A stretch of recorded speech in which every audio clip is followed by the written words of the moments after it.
and what do you look for in a good ramen bowl? My favorite ramen in general is miso spicy. Miso spicy? Yeah.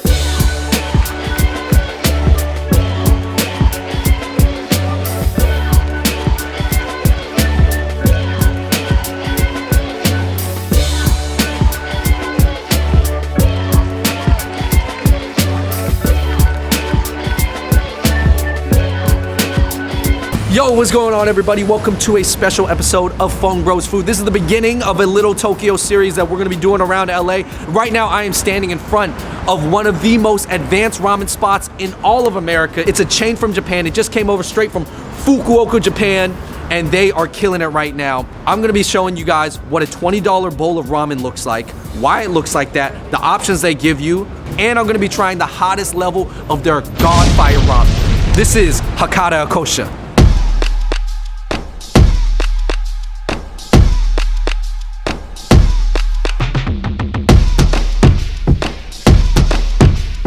Yo, what's going on, everybody? I'm in the back of the kitchen with Shioshi here. We're making a chashu here. Wow, look at that big piece. Yeah, this big piece, and this is pork belly. This is pork butt.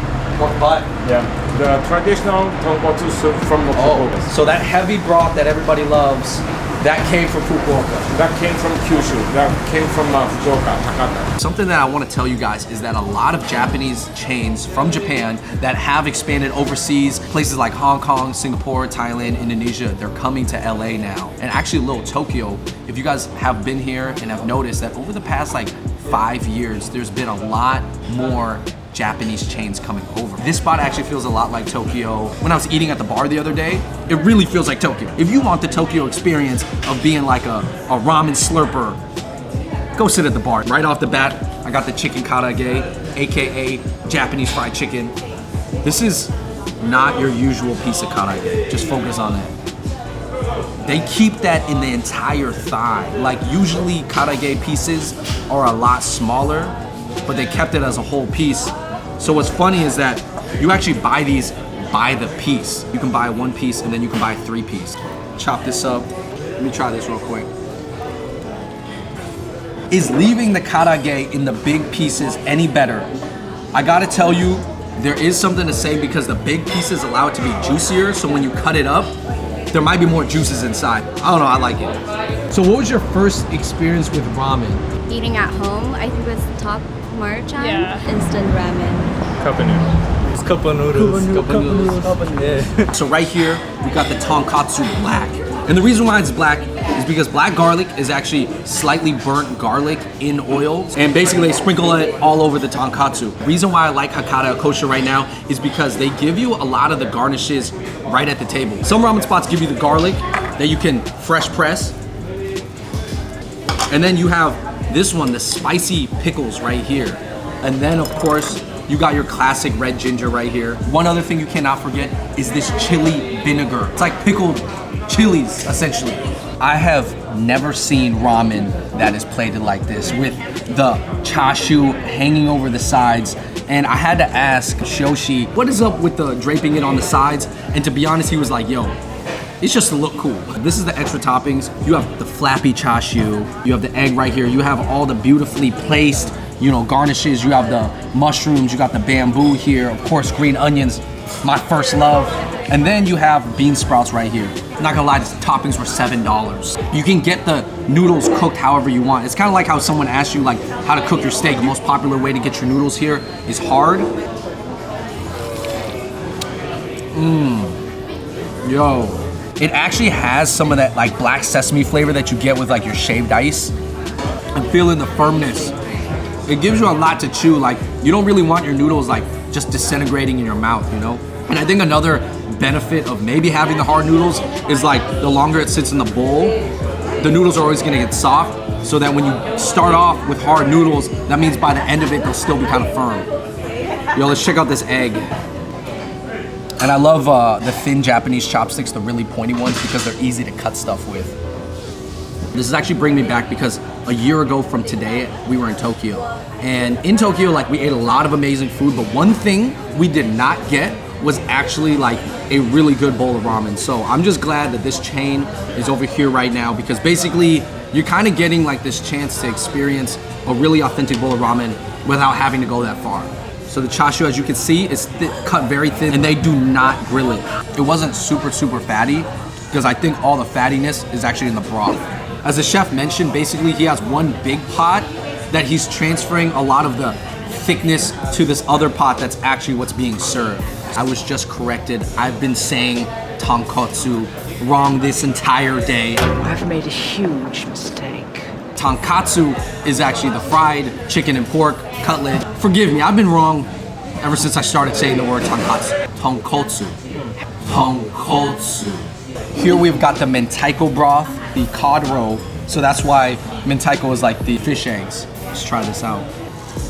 Got a little bit of a kick there, okay. Growing up, I would say really the only ramen I ever ate with our family was instant ramen. The Seattle area didn't have that many ramen spots. You guys are familiar with the ramen craze that hit America maybe like several years ago. Basically, it hit New York first with Ipuro. These are like $20 bowls of ramen. What level of ramen are you eating? $20, there's like a $15 bowl of ramen. $12, $13. It's about $15 a bowl.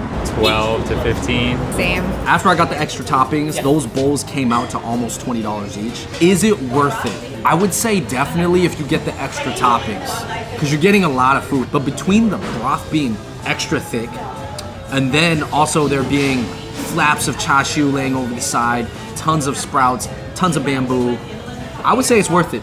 But right now, guys, let's get into the hottest bowl of ramen that they have here. This is called the Godfire. This is level 4. Here's what I'm predicting. Japanese spices, they don't have like the mala numbing spice that like Chinese have, so it's probably not gonna linger around in my mouth. It's probably gonna be spicier than a lot of Korean dishes I've had, because it's still using chili powder. I think I'm gonna be able to take it. We just drink the broth by itself. Ooh. Yeah, hit the back of the mouth. It's a little spicy.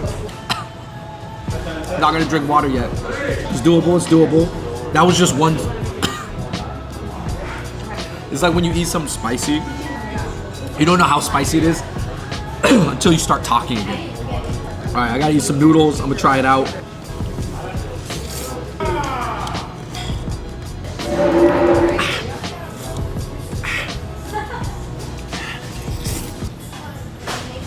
If you are not into spicy food, this is gonna hurt you, for sure.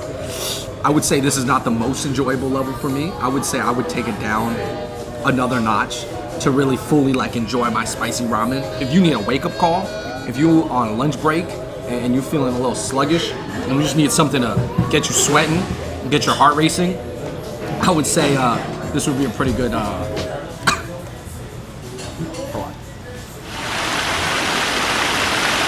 And what's another like Asian food that you could see the jump that ramen made from really cheap to fancy? Hot pot. The type of meat, the cut of the meat, because I feel like a lot of more cheaper hot pot places, they have like a fattier meat that's not as good. I'd say maybe curry. Like a lot of like instant curries are now getting more well known with like Japanese places or like Indian places. You would be interested in a $20 curry? I think it depends on what they put in it. If they're putting like wild caught salmon or something in it, maybe, or like wagyu, like beef, maybe. If it's just potatoes and carrots, maybe I can just make it at home. Udon noodles would be really cool to see, because I love like tempura udon, and like a lot of times like, you can get super cheap ones, but like if someone kind of gourmet it up or like really took the time, I would be down to try that. Udon or maybe pho.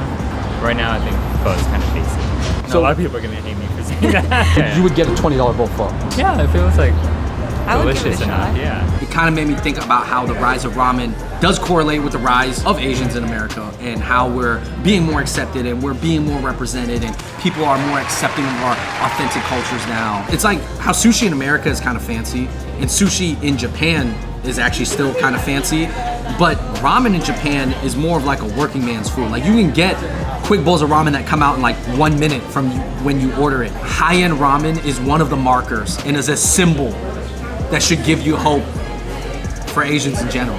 That's a statement. Here we got the chashu rice bowl. This is like the same chashu that they use for their ramen, except just cut up and in a dry style. So let me try this. A little splash, splish splash. A little bit of chili vinegar, I haven't used that yet. Boom. I like eating this style because actually in a way it's not even as heavy as tonkatsu. The rice bowl is solid if you're not trying to do too much. Try this out. If you guys are coming here during lunchtime, what they actually do is they give you free noodles. That is like a very Asian philosophy that they would offer free extra noodles for you just to make sure you got full. Also, I do think that's to build goodwill in the community too, because they're like, yo, this is a spot that you want to come to for lunch and get refueled at. Last but not least, we got like everybody's favorite Japanese appetizer, the gyozas, AKA the pot stickers, the jiaozas, guoties. I only say Chinese because in Japanese culture, there is still a lot of the Chinese influence still left over. They're still using a lot of Chinese characters and they're pretty open about the things that have come from China. You know, ramen chef is gonna tell you that maybe ramen, not the one that you know today, but the original one did come from China. Here at Hakata Ekosha, they have like dragons everywhere. They have a lot of red coloring. I'm looking at Chinese characters right now. So it's funny because they serve the gyozas flipped over. So you can see the crust on the bottom and you can even see these little starchy connection bridges. There's a little flour that's left over that ends up frying, and then that's what kind of looks like that it connects all the gyozas together. So naturally, I see this and I'm like, oh, you gotta flip them over because that's how you eat dumplings. Because that's what I'm used to. What kind of sauce is this though? Woo! Yo, that was the single strongest bite today. Is that in the Godfire? I think this is what they put in the Godfire ramen. Oh, that's spicy. That is, yo, low-key, spiciest Japanese sauce I've actually ever had in that little bit. Oh my God. That yuzu chili paste is hot. Here's the thing I like about gyozas is that the skin is really thin and they're really easy to eat. Obviously, I love Chinese dumplings too. They have a thicker skin, more meat, more soupy inside. But these definitely remind me more of the Taiwanese style guotie that are like kind of open on the ends if you guys have had them. But the thing is, gyozas kind of all, to me, have a more unified taste than, for example, Chinese dumplings do. I think Chinese dumplings, they taste so different depending on who's making them, depending on the region. But when you eat gyozas, they generally all look the same. They're kind of this size, thin skin, grilled on the bottom, similar filling, but actually at some of the cheaper Japanese spots, you will get them frozen. Like I've actually recognized those gyozas from like the frozen packs at like the really cheap spots because it's not like something that people would put a lot of stress into. This is like just an appetizer. They did a good job here. Here are my major takeaways from eating here at Hakata Ekosha. Just on a food level, I'm just so glad to see that there are actually like really high-end options for ramen now. This is coming from the city that the tonkotsu broth comes from, so it's pretty authentic. And definitely, I would say if you are hesitant at all about spending $20 on ramen, think about the other things that you spend $20 on. I mean, there's no reason why you shouldn't be able to spend this on ramen. But at the same time, if you do spend it on ramen, there are other elevated versions of other foods that are also worth $20. I would actually go ahead and say ramen being originating as a comfort food, that elevated comfort food now is like the hot thing in the food scene right now. Growing up, I wasn't actually that much into Japanese culture. Like, I was into sushi a lot, but I wasn't consuming all different types of Japanese food growing up. And I think that there is a sense that sometimes when you're Asian, there's those internal beefs that you have with each other, you know, the regional battles too, where pretty much you don't want to like another country's cuisine more than your own. You got to have your hometown pride. And it's not that I love Japanese food more than Chinese food per se, but definitely when you look into history and you find that actually a lot of the popular Japanese stuff that everybody likes originated somewhere from China, for example, for me, that makes me feel a lot better. It just makes me feel more connected to Japanese food after learning about the history. And that's something that, you know, a lot of people don't really think about. And that's something that, you know, I didn't really think too much about until I did this video. All right, everybody, thank you so much for watching that video of the best $20 bowl of ramen you can get out here. In the comments below, let me know what are some other foods that you could see being elevated like ramen did. You know how ramen went from a 50-cent pack to a $10 bowl to now 15 and then 20. People are serving $50 burgers, so anything is possible. But in the comments below, let me know what you guys think. And definitely subscribe to our channel if you guys haven't already. Give this video a big thumbs up. And until